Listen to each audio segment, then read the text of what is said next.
Welcome to another episode of Traffic Island. I'm your host, Linda Roy.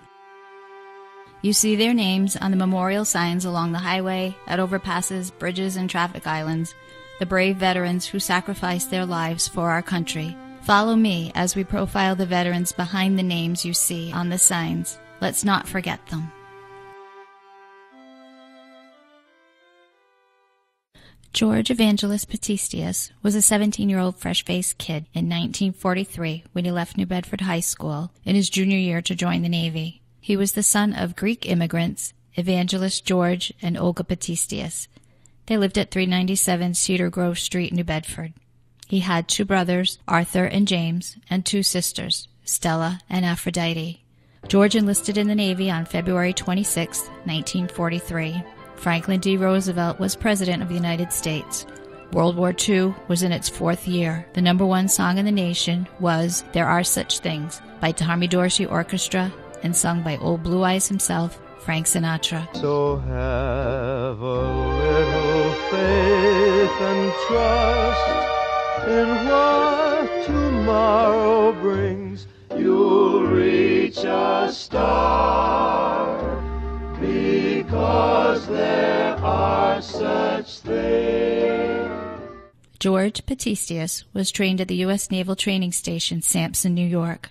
Mornings began at 5:30 a.m. Recruits, most away from home for the first time, had to do all their own personal work, including making beds, keeping their locker in order, washing clothes, and keeping the barracks in spotless shape.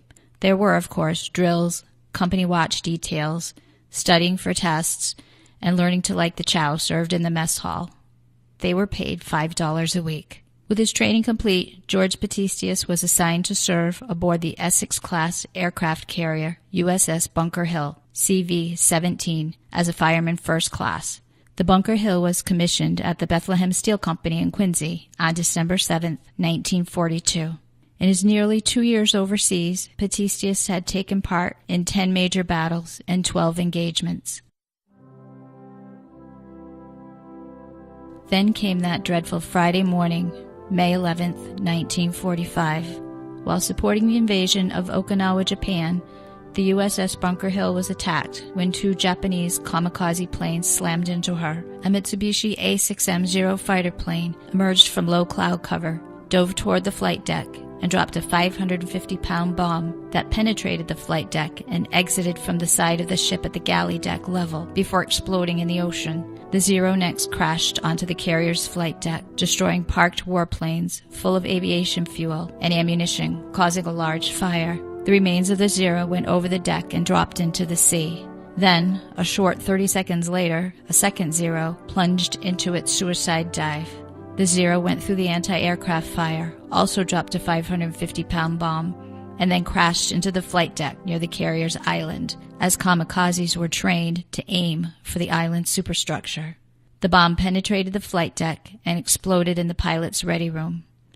Gasoline fires flared up and several explosions took place. George Patisteas, along with 346 other crew members, were killed in the attack. Another 246 men were injured, and 43 were reported missing. The attack came just 4 months before World War II would end. Following the attack, Patisteas was buried at sea. He was awarded the Purple Heart. Although badly crippled, the USS Bunker Hill managed to return to Bremerton, Washington. After a few more tours of duty, she was decommissioned on January 9, 1947. If you go to the Honolulu Memorial National Cemetery of the Pacific, in Honolulu, Hawaii, you'll see George's name inscribed upon the tablets of the missing memorial. 62 years later, the city of New Bedford honored George Patisteas with a memorial sign on Interstate 195 near the Route 140 overpass. The proclamation reads as follows: Chapter 402. An act designating an overpass in the city of New Bedford as the George Evangelos Patisteas Memorial Overpass be it enacted as follows. The overpass on the Interstate Route 195 over State Highway Route 140 in the city of New Bedford shall be designated and known as the George Evangelos Patisteas Memorial Overpass. George Evangelos Patisteas, fireman first class, served in the U.S. Navy during World War II and was killed in action during a kamikaze attack the Department of Highways shall erect and maintain suitable markers bearing the designation in compliance with the standards of said department. Approved December 31st, 2006. At the sign dedication on July 2nd, 2007, an old black and white portrait of George, smiling in his naval uniform and white sailor's cap, was propped up between two signs that read, George Evangelos Patisteas Memorial Overpass. In a Standard Times newspaper article from that day, then Mayor Scott W. Lang said, "He was a true American hero. George went to war to protect us, and he gave his ultimate. He gave his life."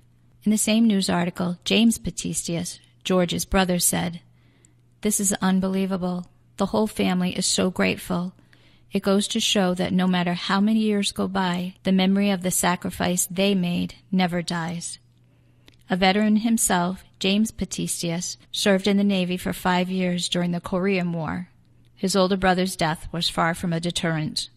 Nephew Kenneth George Montero, who led the effort to have his uncle honored, choked with emotion as he addressed the gathering at the sign dedication. "I had the idea, the dream," he said. As traffic races along Interstate 195 through New Bedford, motorists will see the landmark Old Glory Tower as they pass over the Route 18 overpass, and they will see the American flag perched at the top of the tower. The late Joseph Theodore, a World War II veteran and Purple Heart recipient, began the practice of flying veterans' flags above the Old Glory Tower back in 1968. Over the years, the flags of servicemen are flown in their honor. In May 1995, the servicemen's flag flying from the Old Glory Tower flew in honor of George E. Patisteas. Fireman First Class George Evangelos Patisteas, service number 761-791-8. Born January 10, 1926. Died May 11, 1945. He was 19 years old. Fireman First Class Patisteas, thank you for your service.